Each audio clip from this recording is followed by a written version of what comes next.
लोकसभा के चुनाव को लेकर सीटों के बंटवारे को लेकर घमासान मचा हुआ है।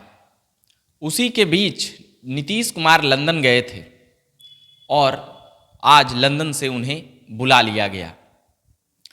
खबर यह थी कि नीतीश कुमार अपने बीमारी का इलाज कराने गए हैं, मगर उनके ऑफिशियल अकाउंट से और साथ ही उनके नेता द्वारा यह बताया गया कि वह जो बिहार में साइंस सेंटर बनने वाला है उसको जानने समझने और उसको नई रूप रेखा देने के लिए नई अपनी टीम लेकर गए थे, उसके तहत गए थे, यानी कि साइंस सिटी को समझने जानने गए थे।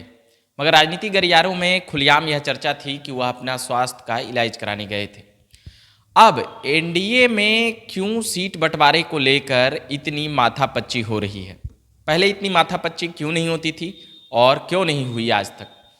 अगर हम 4-5 लोकसभा पहले जाएंगे तो देखेंगे सन 2004 में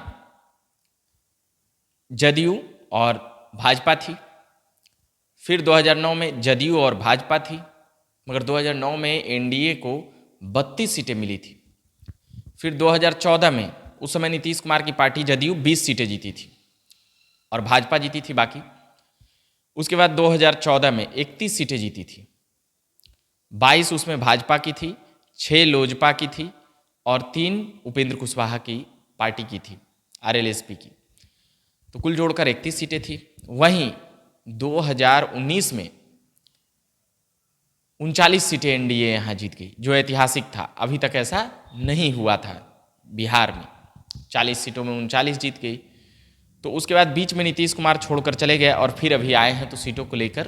तो उस वक्त की सीटें थी 17, 16 और 6, यानी कि 17 भाजपा, 16 जदयू और 6 लोजपा। अब 2 लोजपा बन गई। यहीं से सबसे ज़्यादा परेशानी कह सकते हैं कि भाजपा के सामने यहीं से हुई। सीटों के बंटवारे में लेकर, इतनी ज़्यादा बैठकों को लेकर, चिराग पासवान और पशुपति कुमार पारस को लेकर। वहीं अभी जीतन राम मांझी एनडीए के पाले में है, उपेंद्र कुशवाहा एनडीए के साथ हैं। इसलिए इन तमाम चीज़ों पर इतना माथापच्ची एनडीए में अभी करना पड़ रहा है। किनको किनको कितनी सीटें दी जाए या अभी तक प्रेस कॉन्फ्रेंस करके उनकी पार्टी ने नहीं बताया है, मगर कुछ बातें साफ हुई है कि पहले, जैसे इससे पहले जो लड़े थे 17 पर बीजेपी, तो पहले तो खबर यह थी कि भाजपा आधी सीटों पर लड़ने वाली है, आधी उससे पहले थी कि 30 सीटों पर, मगर नीतीश जी आ गए तो भाजपा को भी वो अपना सामंजस्य बिठाना पड़ेगा, यह भाजपा भी जानती है। नीतीश कुमार 16 सीटों का बोलकर अपना निकल दिए थे, मगर आनंद फानन में 2 दिनों तक और भी नीतीश कुमार का विदेश में ही दौरा था, मगर आज 11 मार्च है तो आज यहाँ आना पड़ा। कहा यह भी गया कि बुला लिया गया है लंदन से, लंदन गए थे तो बुला लिया गया। तो अभी तो भाजपा की वहाँ कोर कमेटी की बैठक चल रही है, वो तमाम चीज़ों पर कहा जा रहा है कि 24 से 48 घंटे में कई बड़ी खबरें आएगी। मगर उसी के साथ जैसे उपेंद्र कुशवाहा और जीतन राम मांझी भी हैं, यानी कि कई दल उनके साथ हैं। मांझी का भी यह दावा है कि इस बार तो ठोक ठिठा के सीट ले ही आना है। उपेंद्र कुशवाहा की अपना 2-3 दावा जो करते रहते हैं, सहनी 3-4 का दावा करते रहते हैं, वो अपना लगातार कर रहे हैं। खबर यह है कि राजनीति बातों में मुकेश सहनी, दिसंबर में उनकी मुलाकात अमित शाह से हुई थी, उसके बाद से ही उनका रुख कुछ बदला नजर आया। कभी नीतीश कुमार के प्रति नरम होते हैं, कभी आरजेडी के प्रति आक्रमण बोलते हैं, मगर अभी खबर यह है कि राजद के नेताओं से भी मिलते हुए नजर आए हैं मुकेश सहनी, और साथ ही भाजपा के नेताओं से भी संपर्क साध रहे हैं। तो यही परेशानी है। 40 सीट है, मुकेश सहनी, जीतन राम मांझी, उपेंद्र कुशवाहा, ये 3 घटक दल एक्स्ट्रा बढ़े और 2 लोजपा बनी तो वो बनी। तो अगर नियमतः जोड़ेंगे तो ये 5 पार्टियां कुल हो गई, बाकी बीजेपी और जदयू 7 पार्टी वहाँ पर है एनडीए में अगर बोला जाए तो इन 7 पार्टियों को 40 सीटों में बांटना है। यहीं पर सबसे बड़ा असमंजस वाली स्थिति है कि कभी खबर यह चलती है कि उपेंद्र कुशवाहा भाजपा के टिकट पर चुनाव लड़ सकते हैं, मांझी को इधर हो सकता है।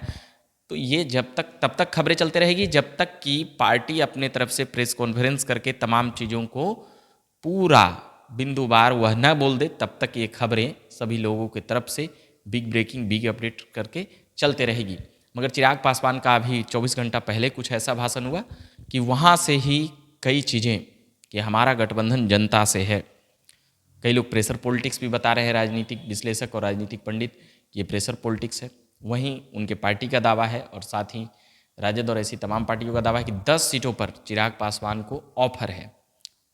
तो अब यहाँ से कई खबरें जो बन रही थी उसी पर हम अभी खबरें लेकर आए थे कि जब तक एनडीए की पार्टियाँ नहीं प्रेस कॉन्फ्रेंस करके कह देगी तब तक यह खबरें, किसी को 1 मिल रहा है, 2 मिल रहा है, 3 मिल रहा है, 4 मिल रहा है, 5 मिल रहा है, 16 मिल रहा है, 17 मिल रहा है, 14 मिल रहा है, तो ये चलते रहेगी। तो यह खबरें हैं कि 24 से 48 घंटे में ये बातें साफ कर ली जाएगी कि कौन कितने सीटों पर लड़ेगा, और साथ ही सीटों को लेकर भी जो पेच है, जैसे नवादा को लेकर पेच है, जहानाबाद को लेकर पेच है, वाल्मीकि नगर को लेकर पेच है, वहाँ से जदयू की लोजपा, फिर वहीं हाजीपुर को लेकर जो पेच है, वैशाली को लेकर, तो ऐसे कई सीटें हैं जिस पर अभी कह सकते हैं कि मामला झंझट में फंसा हुआ है। हाजीपुर को लेकर तो उनके चाचा दावा किए, जमुई उधर छोड़कर आ रहे हैं चिराग पासवान, वो किनके खाते में जाएगी। फिर समस्तीपुर जो रामविलास पासवान के भतीजे और चिराग पासवान के भाई भी हैं, प्रिंस राज, उनका भी सीट है। तो ये अभी तमाम बातें चल रही है। कई खबरों में यह भी चल रही है कि प्रिंस राज को यहाँ मिनिस्टर बनाया जा सकता है बिहार में, एमएलसी एमएलए बना करके, तो वहाँ पर भी सेट किया जा सकता है। तो ऐसी कई बातें जो चल रही है, बाकी वह चल रही है, मगर हम लगातार खबरें लाने बतलाने का प्रयास कर रहे हैं। साथ ही अभी के लिए इतना ही कहेंगे कि मेरा नाम रविकांत हुआ, आप देख रहे हैं झकास भारत। धन्यवाद।